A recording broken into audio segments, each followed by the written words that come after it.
South Indian cinema has a unique way of making films, and if you are wondering how new directors pitch their first movie, today I am breaking it all down for you.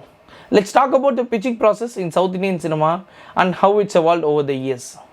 So, my name is Rishi and welcome to my channel. Before 90s, South Indian cinema followed a structured process.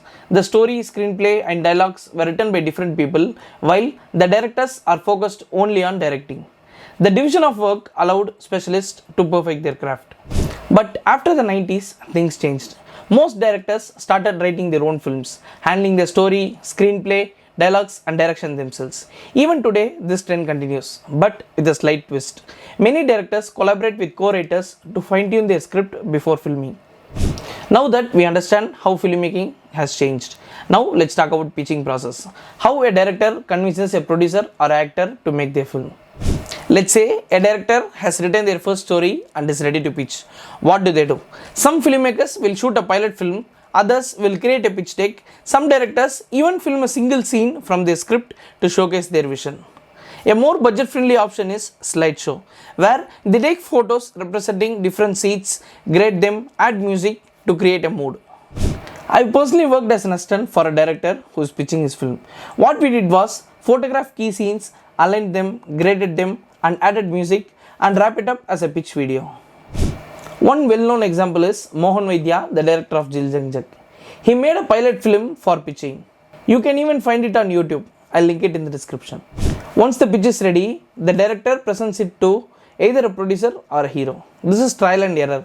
Either they'll get a yes or they move on. The producer or hero listens to the script and watches the pitch. They want to know how will the director execute ideas, not just how good the writing is. If the hero likes the script, they might refer the director to producers.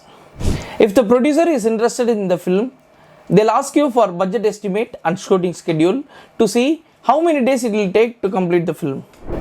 Then comes the next big question. Does the director have a team?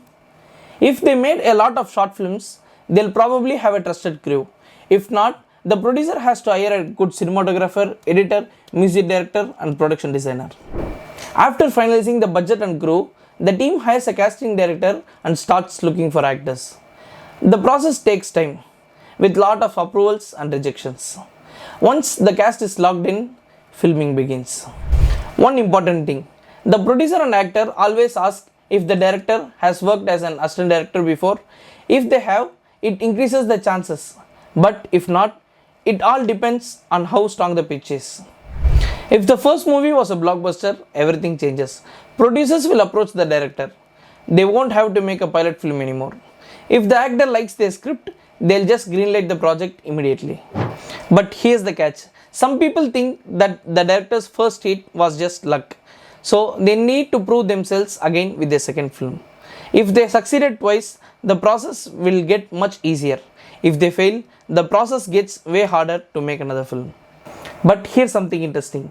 You know what makes things even easier? Being an AD for a top director. If the director has worked under a top filmmaker for years, they'll have connections with producers, heroes and even technicians. This makes the pitching process even simpler. For example, take Sibi Chakravarti, the director of Dawn starring Sivakarthikeyan. He worked as an AD under Atli. For his first film, he was backed by Laika Productions, one of Tamil cinema's biggest studios. Now, I don't know if he made a pilot film or not, but landing in a big production for a debut film isn't easy. This shows how important the industry connections are. So, that's how pitching works in South Indian cinema. What I said is what I know. There are plenty of other ways to pitch a film. It's a tough journey, but with the right approach, anyone can make a film. So, that's it for the video. If you found this video interesting and informative, like, share and subscribe, and don't forget to share this video with your friends. And what do you want me to cover next? Comment down below. As I always say, keep watching, keep learning and keep creating. See you in the next video.